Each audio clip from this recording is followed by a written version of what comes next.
CoQ10 को enzyme Q10, जो कि ये जो होता है ना एक पावरफुल एंटीऑक्सीडेंट मोलेकुल होता है, जो कि हर सेल, हमारे बॉडी में जितनी भी सेल होती है ना, हर एक सेल के जो माइटोकॉन्ड्रिया में होता है, इसका जो काम होता है ना वो एनर्जी बनाना होता है। मतलब यह सेल की बैटरी चार्जर जैसी काम करती है। ओके, जो आपके हार्ट को एनर्जी देता है, ब्रेन को प्रोटेक्ट करता है और सेल को जिंदा रखता है। लेकिन भाई सोचो कि अगर हमारे बॉडी में CoQ10 यानी कि यूवी डेकारेनॉन कम हो जाए या फिर ज़्यादा हो जाए तो फिर क्या हो सकता है? या तो हार्ट फेल भी हो सकती है, ब्रेन स्लो भी हो सकता है, या फिर बॉडी में एनर्जी जो होगा ओवरलोड हो जाएगा या फिर कम हो जाएगा। तो आज हम इसी के बारे में जानेंगे कि क्या होगा जब हमारे बॉडी में CoQ10 या फिर यूवी डेकारेनॉन ज़्यादा हो जाए या फिर कम हो जाए तो फिर क्या क्या इफेक्ट देखने को मिलेगा। ओके, चलिए वीडियो शुरू करते हैं। सबसे पहले this video is proudly sponsored by Ramakrishna. सबसे पहले बात करेंगे क्या होगा जब हमारे बॉडी में CoQ10 कम हो जाए। ओके, इस मतलब CoQ10 की डेफिशिएंसी हो जाए तो देखिए इसमें क्या होगा, जो सेलुलर एनर्जी होगी ना वो क्रैश हो जाएगी, मतलब ATP होगा कम होने लगेगा। देखिए CoQ10 जो होता है ना माइटोकॉन्ड्रिया के अंदर ATP बनाने में की रोल प्ले करता है, मतलब बहुत अच्छा रोल प्ले करता है। अगर हमारे बॉडी में CoQ10 कम हो जाए तो कम ATP बनेगा, कम एनर्जी बनेगी और बॉडी जो है ना इजीली थक जाती है। इसीलिए डेफिशिएंसी में लोग क्या बोलते हैं, यही बोलते हैं कि भाई देखो ना कुछ भी खा रहे हैं यार, पी रहे हैं, फिर भी यार कुछ काम करने का मन नहीं कर रहा है, थका थका जैसा फील हो जा रहा है। ओके, उसके बाद से यहाँ बात करेंगे 2 नंबर पॉइंट की हार्ट मसल्स जो होती है वो वीक हो जाती है। मतलब CoQ10 की मात्रा कम हो जाती है ना तो हार्ट मसल जो होती है थोड़ा बहुत वीक हो जाती है। देखिए हार्ट जो होता है ना बॉडी का सबसे एनर्जी डिमांडिंग ऑर्गन होता है, मतलब वो हमेशा काम करता रहता है, इसलिए उसको हमेशा एनर्जी चाहिए ही चाहिए होता है। ठीक, अगर CoQ10 कम हुआ ना तो हार्ट कंट्रैक्शन वीक हो जाएगा, पंपिंग एफिकेसी जो होगी वो कम हो जाएगी, हार्ट फेलियर का रिस्क होगा वो बढ़ जाएगा। इसीलिए हार्ट पेशेंट को CoQ10 सप्लीमेंट दिया जाता है। आप लोग देखे होंगे CoQ10 या यूवी डेकारेनॉन आप लोग मतलब कुछ पेशेंट को दिया जाता है जिनको हार्ट की प्रॉब्लम होती है। उसके बाद से हम बात करेंगे ब्रेन फॉग और मेमोरी इशू होने लगता है। जैसे ब्रेन भी हाई एनर्जी ऑर्गन होता है, मतलब उसको भी ज़्यादा एनर्जी की जरूरत पड़ती है ब्रेन को भी। ठीक है, अगर लो CoQ10 होगा मतलब कि लो यूवी डेकारेनॉन होगा तो क्या होगा, स्लो थिंकिंग हो जाएगी, कंसंट्रेशन प्रॉब्लम होने लगेगा और मेमोरी जो होती है वो डल हो जाएगी। लॉन्ग टर्म डिफिशियंसी में ना पार्किंसन डिजीज, एल्जाइमर्स डिजीज का भी रिस्क हो सकता है या फिर बढ़ता है। उसके बाद से हम बात करेंगे 4th नंबर पॉइंट की मसल्स पेन और वीकनेस होने लगती है। जैसे स्पेशली स्टेटिन ड्रग लेने वाले जो पेशेंट होते हैं ना, मतलब स्टेटिन ड्रग मतलब एटोरवास्टेटिन, रोसुवास्टेटिन, मतलब इस टाइप के जो ड्रग लेने वाले पेशेंट होते हैं ना उनमें मसल्स पेन, उसके बाद आपका मसल्स स्टिफनेस और एक्सरसाइज इंटॉलरेंस हो जाता है, क्योंकि स्टेटिन जो होता है ना वो CoQ10 सिंथेसिस को ब्लॉक कर देता है। ठीक है, मतलब जो स्टेटिन ड्रग की दवाइयाँ होती है ना जैसे एटोरवास्टेटिन और रोसुवास्टेटिन, ये क्या कर देगा, CoQ10 की जो सिंथेसिस होती है ना उसी को ब्लॉक कर देगा। जब उसी को ब्लॉक कर देगा तो मसल्स पेन, स्टिफनेस और उसके बाद आपका एक्सरसाइज इंटॉलरेंस भी हो सकता है। ठीक है, उसके बाद से यहाँ बात करेंगे हाई ऑक्सीडेटिव स्ट्रेस, मतलब फ्री रेडिकल्स ज़्यादा होने लगेंगे अगर हमारे बॉडी में CoQ10 की मात्रा कम हो जाती है तो।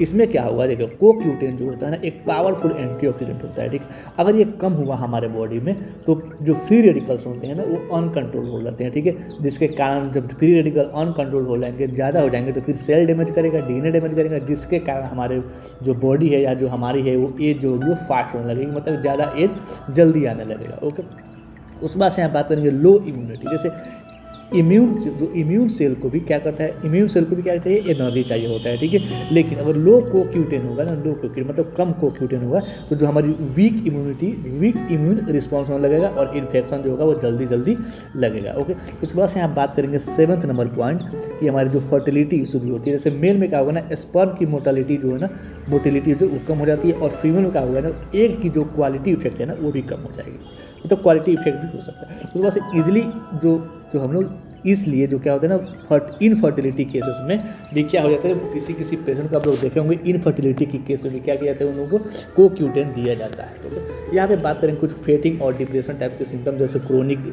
Tiredness, low motivation, mood down होने लगता है, ये सब ना माइटोकॉन्ड्रियल डिस्फंक्शन की वजह से होता है। ठीक है, समझ गए कि क्या होता है जब हमारे बॉडी में CoQ10 यानी कि यूवी डेकारेनॉन की मात्रा कम हो जाती है तो हमारे बॉडी में कुछ सेलुलर एनर्जी क्रेश होने को दिक्कत मिलता है, जो हमारी हार्ट मसल से वो वीक हो जाती है, ब्रेन फॉग और मेमोरी का इशू होने लगता है, मसल्स पेन और वीकनेस होने लगती है, हाई ऑक्सीडेटिव स्टेज जो होता है मतलब फ्री रेडिकल जो होते हैं वो बढ़ जाते हैं, लो इम्यूनिटी हो जाती है, फर्टिलिटी इशू आती है मेल एंड फीमेल दोनों में भी, और फेटिंग एंड डिप्रेशन टाइप के कुछ सिम्टम्स देखने को मिलते हैं। अब यहाँ पे बात करेंगे हम कि क्या होगा जब हमारे बॉडी में CoQ10 ज़्यादा हो जाए। जब हमारे बॉडी में CoQ10 की मात्रा ज़्यादा हो जाती है, एक्सेस हो जाती है, तो देखते हैं क्या क्या होता है। देखो भाई, पहले ये क्लियर कर लेते हैं कि जो CoQ10 होता है ना, वो वाटर सोल्यूबल नहीं होता है। ये जो होता है ना, ये फैट सोल्यूबल होता है, मतलब ठीक है। इसलिए ओवरडोज जो होता है वो रेयर होता है, ठीक है।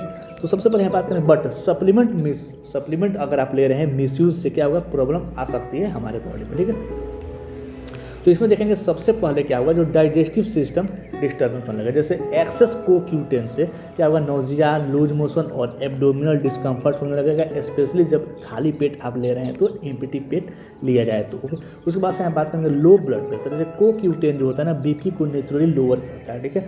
अगर ज़्यादा हुआ ना हमारे बॉडी में तो बीपी होगा बहुत ज़्यादा गिर जाएगा, ठीक, जिसके कारण भी बहुत ज़्यादा गिर जाएगा, डिजनेस होने लगेगा और फेंटिंग का भी रिस्क रहता है। और हाइपर टेंशन मेडिसिन के साथ डेंजरसली हो सकता है। अगर किसी को बीपी, मतलब हाइपर टेंशन की कोई बीपी की दवा ले रहे हैं और CoQ10 ले रहे हैं, तो मतलब ज़्यादा चांस बनता है कि बीपी जो है हाइपर टेंशन कर दे, मतलब बीपी को ज़्यादा गिरा जाती है। ओके, उसके बाद से हम बात करेंगे इंसोम्निया, मतलब नींद कम आना। जैसे क्या होता है, CoQ10 जो होता है ना, एनर्जी प्रोडक्शन बढ़ाता है, ये तो आपको पता ही है। लेकिन नाइट में अगर हाई डोज ले लिया, मतलब नाइट में क्या होगा, अगर हाई डोज आपको मिल रहा है या हाई डोज आप ले रहे हैं CoQ10 की, तो नाइट में क्या होगा ना, ओवर स्टिमुलेशन होने लगेगा, नींद जो डिस्टर्ब हो जाएगी, ठीक है। और इसलिए जो क्या होगा ना, यूजुअली जो मॉर्निंग या फिर आफ्टरनून में रिकमेंडेड होता है, इसको मतलब इसको हमेशा आफ्टरनून में लिया जाता है या फिर मॉर्निंग में लिया जाता है। रात को लीजिएगा ना तो ओवर स्टिमुलेशन हो जाएगा और नींद जो होगी वो डिस्टर्ब हो जाएगी। अब यहाँ पे बात करेंगे फोर्थ नंबर पॉइंट की, जो कुछ ड्रग के साथ भी इंफेक्शन होता है। जैसे एक्सेस CoQ10 जो होता है ना, वारफरीन के इफेक्ट को कम कर देता है, कम कर सकता है, ऐसा हो सकता है, ठीक है। और जो बीपी की मेडिसिन के इफेक्ट को ज़्यादा हो सकता है, मतलब अगर बीपी हो, किसी को बीपी की दवा ले रहे हैं, जैसे आपने देखा है लो ब्लड प्रेशर का रिस्क बढ़ जाता है। जैसे आप बीपी की दवा ले रहे हैं तो क्या करता है, ये CoQ10 जो होता है नेचुरली बीपी को लोअर करता है। अगर बीपी की दवा के साथ ले रहे हैं तो और लोअर कर देगा, ओके।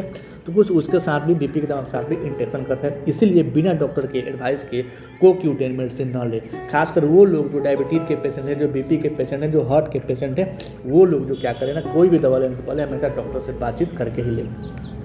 अब यहाँ बात करेंगे फिफ्थ नंबर पॉइंट की, हार्मोनल इम्बैलेंस हो जाता है। ये रेयर होता है बट हो सकता है। जैसे वेरी हाई डोज में क्या होगा ना, लॉन्ग टर्म अगर यूज़ कर रहे हैं वेरी हाई डोज में, तो उसको जो थायराइड हो ना, थायराइड हार्मोन, वो थोड़ा बहुत इम्बैलेंस हो सकता है। मेटाबॉलिक इम्बैलेंस हो सकता है, ठीक है। मेटाबॉलिक जो बैलेंस होगा वो अफेक्ट हो सकता है, ठीक है।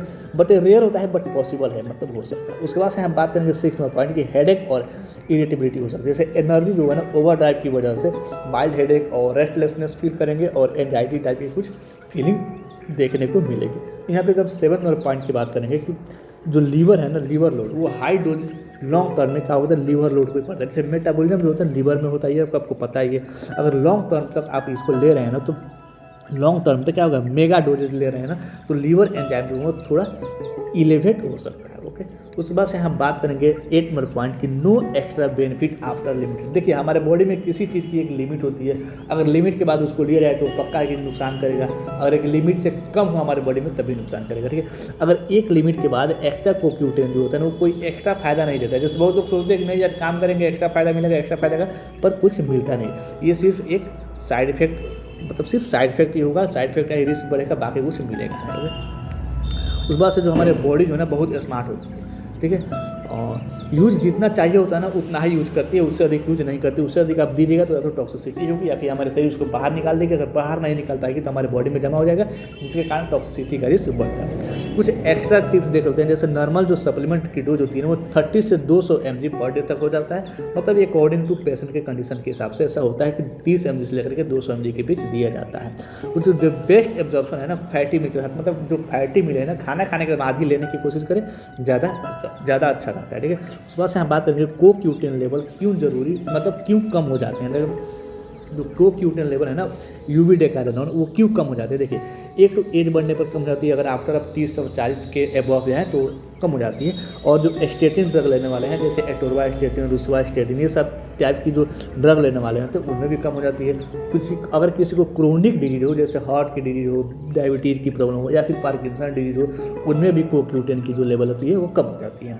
कुछ लोग स्मोकिंग करते हैं, पॉल्यूशन या फिर पुअर डाइट करते हैं, उनमें भी कम हो जाती है। तो खासकर आजकल हर एक लोगों में कम है, जरूरी नहीं कि केवल क्रोनिक डिजीज वाले को साथ हो। जैसे स्मोकिंग तो सब लोग करते हैं, आप कर रहे हैं तभी आपके बगल में, आप नहीं कर रहे हैं अगर उनके बगल में खड़े हैं तभी आपको मतलब कोक्यूटेन की लेवल कम हो सकती है। पॉल्यूशन तो हर एक जगह है, तो पॉल्यूशन के कारण भी कोक्यूटेन की मात्रा कम हो जा रही है, इसलिए आजकल बहुत सारे लोग बीमार पड़ रहे हैं। अब यहाँ पे बात करेंगे जो नेचुरल जो सोर्सेस होता है अब कोक्यूटेन का, वो देखते हैं। जैसे जो मीट हो गया, specially organ meat like liver हो गया एंड हार्ट हो गया, ठीक है। खैर जो मांसाहारी होते हैं उनके लिए होता है मीट। जो फिशेस होती है जैसे सैल्मन हो गया, टोना हो गया, मैकरल हो गया, मैकरल है ना, जो भी हो इसमें हो गया, ठीक है। उसके बाद कुछ नट्स सीड हो गया, स्पिन्स हो गया, ब्रोकली हो गया, कॉलीफ्लावर और कुछ होल ग्रेन, जितने सारे के ग्रेन्स होते हैं ना सब में पाई जाती है। उम्मीद है समझ में आई होगी। अगर आपको कहीं लगा हो कि नहीं यहाँ पे गलत इन्फॉर्मेशन दिया गया है तो आप कमेंट करके बता सकते हैं कि यहाँ पे गलत इन्फॉर्मेशन दिया गया है। उसके बाद से चाहे तो आप MCQ लगा सकते हैं यहाँ पे वीडियो को पॉज करके। जैसे एक MCQ ये हो गया, कुछ MCQ को कुछ ऑब्जेक्टिव हो गए, ऑप्शन हो गए, वहाँ पे एक्सप्लेनेशन किया हूँ ताकि अच्छे से समझ में आ जाए, ठीक है। उसके बाद से वैसे ही यहाँ पर भी है। और उसके बाद से आप चाहे तो जाकर के MCQ को है जो आप कमेंट वाला सेक्शन है वहाँ पर भी, जो कम्युनिटी वाला सेक्शन है वहाँ पर मैं पोस्ट कर देता हूँ, आप जाकर वहाँ से भी लगा सकते हैं। इससे क्या होगा, कंसेप्ट आपकी जो है क्लियर हो जाएगी। ओके, मिलते हैं कल एक नए टर्म नए टॉपिक और नए वीडियो के साथ, तब तक के लिए thanks for watching this video.